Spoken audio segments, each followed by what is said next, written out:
y'all. Welcome to the very first episode of the Bowie Talk podcast, a podcast that is all about spreading awareness and having real conversations about ADHD and mental health. I am your host, Lindsay Bowie, and it's time to keep it real. Today, we've got a great episode planned, and it includes some helpful tips and engaging conversation and maybe even a fun little game at the end, so stick around. Today, we have a very special guest, Miss Brittney Brackett. Hey there. And we're just gonna ask her a couple of questions. Can you tell us about yourself and your work in mental health advocacy? That's a great question. Thank you so much for having me. I'm really happy to be here to be able to support you in everything that you're doing when it comes to loving those that need attention to mental health. Working in the nonprofit sector for the last 10 years, I've learned that our kids need so much care. TLC, in a lot of ways. Mental health care is just one of them. Access to care is huge for kids, especially those that are young that don't really have the resources at home or parents that have the resources to be able to assist them. So what I have done with the Outstanding Youth Awards Initiative over the last 5 years, growing into a children's book that has to do with mindfulness, providing them access to sensory totes in schools, and giving them free resources that lead up to care to be able to talk about their emotions, how they feel, ways that they are figuring out how to thrive as a kid in elementary, middle school. Those things are really important. And emotional intelligence is huge these days. We're not talking about it enough. We're just seeing the things that are happening, and we're not acting on it prior to something going wrong. So that's really what I've been doing in the sector for the last 3 to 5 years. What inspired you to get involved in this field? That's also a good question. So I'm an actor by trade. I've been in this business for 20 plus years. I'm not going to tell you how old I really am, but I needed mental health care that I'm giving away today, 15 years ago. I really wish that I would have had it. So now I'm sort of like gifting a gift to myself and to other people. As I, minister unto others, I minister unto myself. Even with, trying to become a philanthropist in some ways to be able to assist those who, like yourself, are looking to create projects that speak to people and their heart and their mind, that help them realize, okay, yeah, I'm working a job, I'm going to school, I'm playing these sports, but my mind doesn't feel like it used to feel. Or I don't feel like myself at times. I feel overwhelmed, I feel stressed out. What can I do? And that's really what, mental health has helped me to see in myself over the years of dealing with trying to be resilient in this business. And, the entertainment business, we all know, is not easy. Okay. So we need a little bit of help. But sometimes you don't know where to go. You don't always have access to the resources. My therapist is $135 an hour. And if I don't have that, I'm not seen. So what am I going to do with grounding techniques? What am I going to do to help other people like myself that might not always have been able to afford that kind of access to care? So that's really why I started it, for a way to pay it forward for the kids and the teens that need it the most. What do you think are some common misconceptions about ADHD and mental health issues that you would like to clear up? So there are lots of misconceptions. I think people always have referred to like putting my kid on Ritalin to control them or to get them to sit down. We really need to look at it in a more positive way and teach kids how they can channel that energy.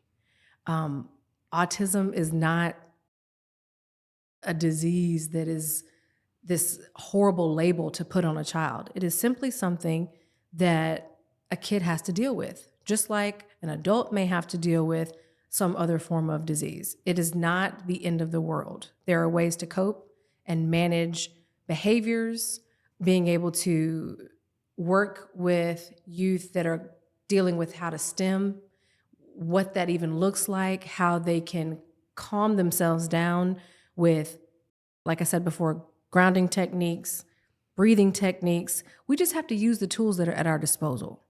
And that really comes with education. My job, one of the jobs that I have with the nonprofit, is to be able to help people understand that these are not negative labels, and to figure out the best way that schools with sensory rooms, sensory totes, and more access to mental health counselors. That's the biggest thing for me. Autism, ADHD, all these things that we are saying we don't understand. Let's bring in the people who do understand, right? Let's put that in the budget so that they can be in front of our kids on a weekly basis, and to be able to give our parents reports, to do away with those misconceptions that we might have. Making a child feel a certain type of way because they have this label that was given to them is wrong.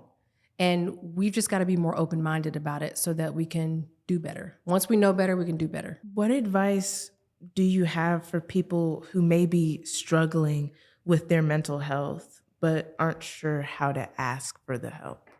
Such a good question. All your questions are so good. For those that might be struggling with how to ask for help, I'm guilty of that. So I know what it feels like and what it looks like.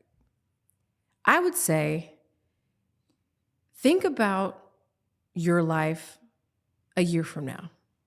Do you want to be having the same emotions and the same feelings that you're having without someone to help you carry that burden?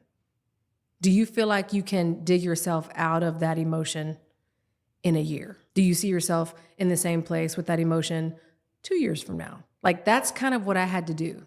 And I slowly realized that's not what I wanted. I wanted to have a more optimistic view of where I was going, like the path.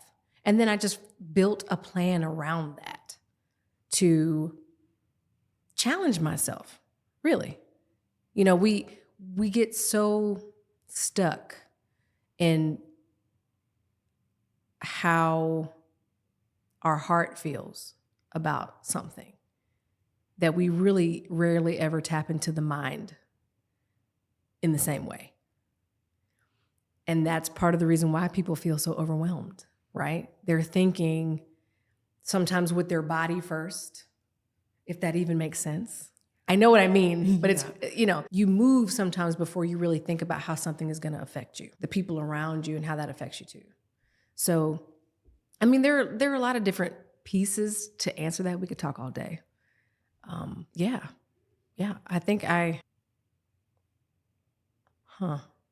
trying not to get too personal with it. Like I had like a little personal moment there. I did go off on a tangent, but I will say life throws us really tough moments, and we just have to regroup and adapt in a way that is not always comfortable at first. And it's literally one day at a time, one step at a time. Support is necessary, and unfortunately, lack of education prevents us from really doing that the right way. NAMI Greenville, and NAMI in general, provides extensive resources for how to cope with ADHD, autism, mental illness, and how to really give attention to your mental health on an ongoing basis, truly.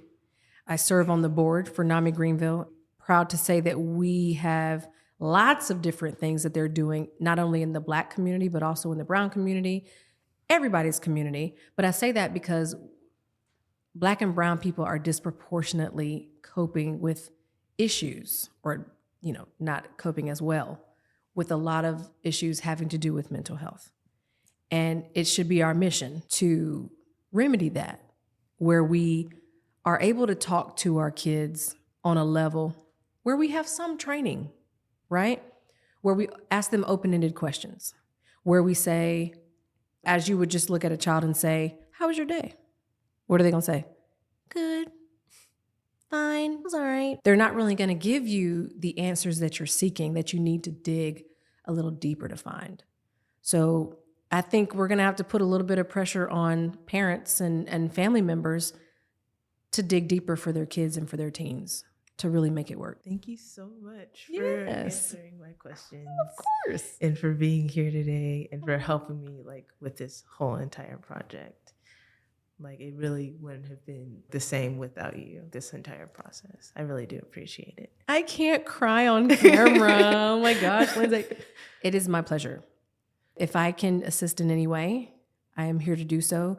And, you know, as I am learning how to navigate this whole process for myself and my spirituality, I want to help everybody else too. So as you learn, I learn, we all learn together. Each one, teach one, reach one. Thank you so much. You're welcome. Okay, so now it's time for our tips and tricks segment. So a tip of mine that I would have would be time management hacks. So using timers, planners, and the Pomodoro technique. I'm pretty sure that's how you say it. Right? Pretty Right, sure. good, very good. I think for me, timers, I like to set a timer like before like I'm actually supposed to be doing something. And I have to. Yeah, and as far as reminders, I set a reminder like 5 to 10 minutes before my task is supposed to be done. Mm-hmm. So then when it pops up on my phone, I can be like, oh, I'm supposed to be doing that task, not Or give yourself a restroom break or a brain Yeah. break or something. Yeah. So that's one of my tips that I would give. I think that's good. I think that's good. If I had anything to add, I would just say add some breathing exercises because I know that's what gets me from 10 real quick. I just have to take a second to say, okay, let me slow my heart rate down. You know, because I know, for instance, my mom has been sick on and off in her life, and that's what gets me back to where I'm supposed to be and puts me back in the right frame of mind. Okay. Focus strategies. I think for me, fidget tools. Yes. Yeah, fidget toys. Like, I love a good little like pop it little thing. Mm-hmm. I don't know. I think I twiddle my thumbs a lot. Like while I'm in class, in math class, I'll just be doing this. Yeah, I mean, it's a normal thing Yeah. that folks do just to feel comfortable and to feel safe. That's their little tidbit there that they do. I enjoy twirling in my chair like this. That is my thing. Or having a stance at a table where I can ground, you know, like I am planted here as I talk in the microphone. So that's my thing that I do. I feel like good tips and tricks for self-care and burnout prevention. I think the most important one that I have found would be being gracious towards yourself for like giving yourself breaks. Give yourself like the time to just have for yourself, you know? Hallelujah. Because I feel like a lot of people beat themselves up too much for it. Like me personally, I know that I struggle with being a perfectionist. So I will not stop any task until I'm like, no, this has to be perfect. I want it cut crisp like this, and I will not stop until it is like that. From one perfectionist to another. Yeah. Lindsay, it's okay to take a break. Coming from the person who never takes breaks. Yeah. I only say that because sometimes we have to see ourselves, or we have to go down for us to realize that we need to slow down. You don't want that to be you. So it's better to take the voluntary break than to have to take a break. And that is it for today's episode. Huge thank you to you, Miss Brittney Brackett, for joining us today and sharing your insights. If you guys enjoyed this conversation, be sure to follow the Bowie Talk on Instagram and TikTok, and subscribe to us on YouTube for more episodes on ADHD and mental health. Until next time, take care, be kind to your mind, and always remember to have calm seas. Bye.